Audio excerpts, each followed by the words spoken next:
दोस्तों 5 ऐसे सवाल जिसे बहुत ज़्यादा पूछा जाता है हमें कमेंट्स के रूप में।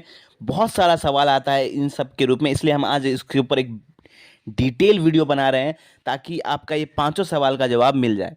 पहला सवाल जो हमसे बहुत ज़्यादा पूछा जाता है वो ये है कि सर एसआईपी में कितना रिस्क है? क्या एसआईपी में पैसा डूब सकता है? क्या एसआईपी में पैसा हमारा ज़ीरो हो सकता है? आखिर कितना रिस्क का पैमाना कितना है एसआईपी में? तो अब इसका आंसर हम आपको पहले देंगे, उसके बाद बाकी आंसर की तरफ भी हम जाएंगे।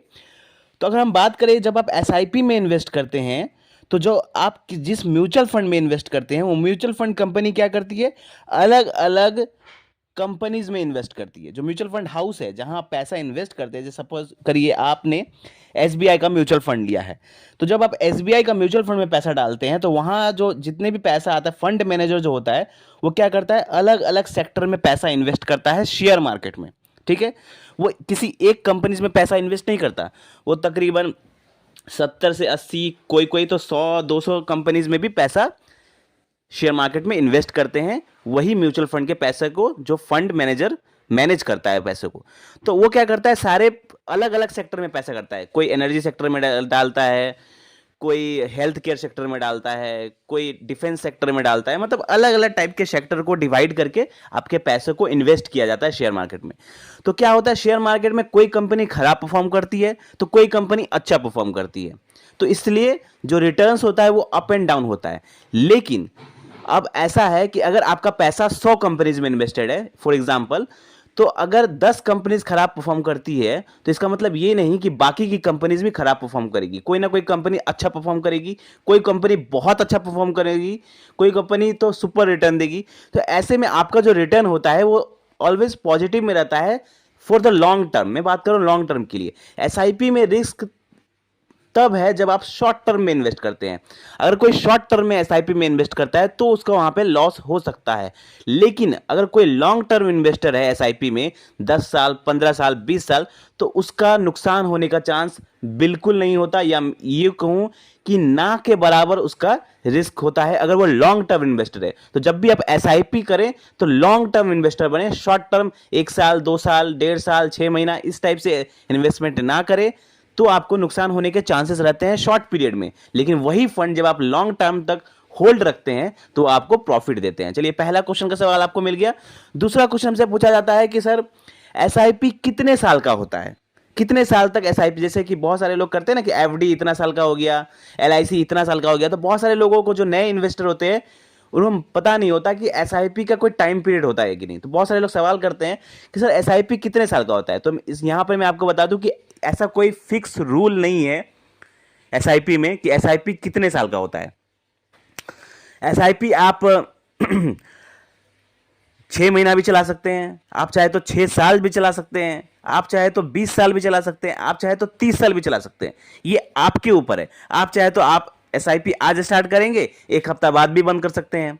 जब भी आप एसआईपी बंद करते हैं उसके 3 दिन बाद आपके अकाउंट में पैसा आ जाता है। तो एसआईपी का कोई ऐसे टाइम पीरियड नहीं होता है कि हाँ इसको आपको 10 साल चलाना है, इसको आप 5 साल चलाना है, 1 साल चलाना है या 30 साल चलाना है। ये आपके ऊपर डिपेंड होता है, इन्वेस्टर के ऊपर डिपेंड होता है कि वो कितने सालों तक एसआईपी को चलाएगा, कितने सालों तक एसआईपी को कंटिन्यू करेगा। लेकिन है एक चीज, आप जितने देर तक एसआईपी को कंटिन्यू रखेंगे, जितने देर तक उसे टाइम देंगे, एसआईपी में पैसा कंपाउंड होता है। कंपाउंड होता है इसलिए ज्यादा पैसा बनता है, अच्छा पैसा बनता है।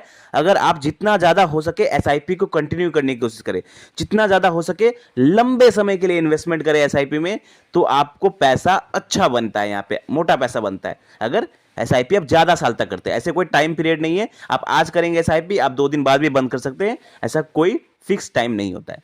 चलिए तीसरे क्वेश्चन की तरफ चलते हैं कि एसआईपी अगर हम 1 या 2 महीने पैसे ना डालें एसआईपी में तो क्या होगा।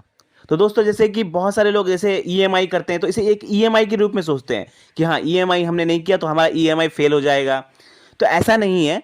अगर आप एसआईपी में 1 या 2 महीने पैसे नहीं डाल पाते हैं, अगर किसी के पास पैसे नहीं है, अगले महीने पैसे नहीं है, उसका पैसा डिडक्ट नहीं होगा, तो इसमें कोई खास अंतर नहीं पड़ता। अगर सपोज करिए आप जिस महीने आप पैसे नहीं डालेंगे उस महीने आपका इन्वेस्टमेंट नहीं होगा, बस अंतर ये है, उस महीने आपका इन्वेस्टमेंट नहीं होगा और उस महीने का आपको बाद में जाकर फायदा नहीं होगा। बाकी जो आप इन्वेस्टमेंट कर रहे हैं दूसरे महीने तीसरे महीने, तो उस महीने का इन्वेस्टमेंट होगा। मतलब सपोज करिए कि आप जैसे अगर 2 महीना आपने मिस कर दिया तो 5,000 की एसआईपी कर दे तो 5,000 करके 2 महीना आप मिस कर देंगे, तो उससे कोई खास अंतर नहीं पड़ेगा आपके इन्वेस्टमेंट पर। हाँ, लेकिन कोशिश यही करिए कि एसआईपी मिस नहीं करिए, क्योंकि आप एसआईपी मिस करेंगे तो थोड़ा बहुत आपको अंतर पड़ता है लॉन्ग टर्म में, लेकिन ऐसे कोई बड़ा अंतर नहीं पड़ता।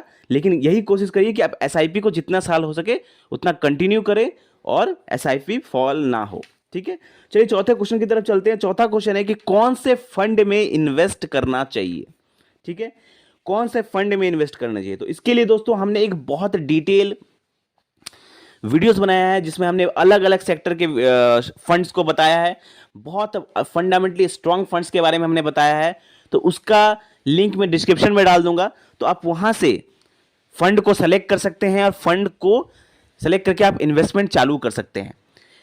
वहां पे मैंने डिस्क्रिप्शन में 3 वीडियो का लिंक मैं डाल दूंगा, top 5 small cap funds, top 5 mid cap funds and index fund.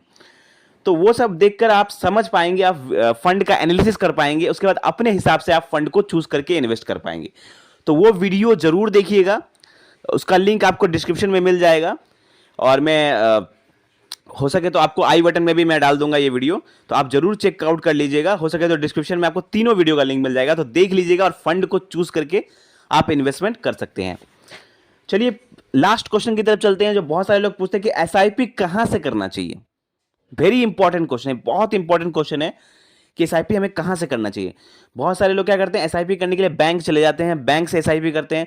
बहुत सारे लोग एजेंट से करते हैं, डिस्ट्रीब्यूटर से करते हैं, और बहुत सारे लोग मतलब मिडल मैन होते हैं जो एजेंट टाइप, उन लोगों से एसआईपी कर लेते हैं। लेकिन यहां पर नुकसान होता है, आपको बैंक से, डिस्ट्रीब्यूटर से या एजेंट से एसआईपी नहीं करना चाहिए, क्योंकि वो लोग क्या करते हैं, आपको ऐसे फंड सजेस्ट करते हैं जो रेगुलर प्लान होते हैं, और रेगुलर प्लान में आपका एक्सपेंस रेशियो जो होता है वो ज़्यादा होता है, और एक्सपेंस रेशियो ज़्यादा होने के कारण आपका लॉन्ग टर्म में इन्वेस्टमेंट का जो रिटर्न होता है ना, वो कम हो जाता है।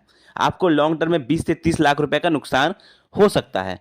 इसलिए जब भी आप इन्वेस्टमेंट चालू करने की कोशिश करें एसआईपी से, तो आप क्या करें, मार्केट में बहुत सारे अच्छे अच्छे ऐप्स हैं आज के टाइम पे, ऐप को डाउनलोड करें, केवाईसी करवाएं, जैसे ग्रो ऐप है, अपस्टॉक, एंजल वन, फोन पे, बहुत सारे ऐप्स हैं। कोई भी एक अच्छा ऐप डाउनलोड करें, वहां पे केवाईसी कंप्लीट करें, 1 दिन के अंदर अंदर केवाईसी कंप्लीट हो जाता है, उसके बाद फंड चूज करके आप खुद से इन्वेस्टमेंट कर सकते हैं। तो आई होप आपको ये पूरा 5 क्वेश्चन समझ में आया होगा।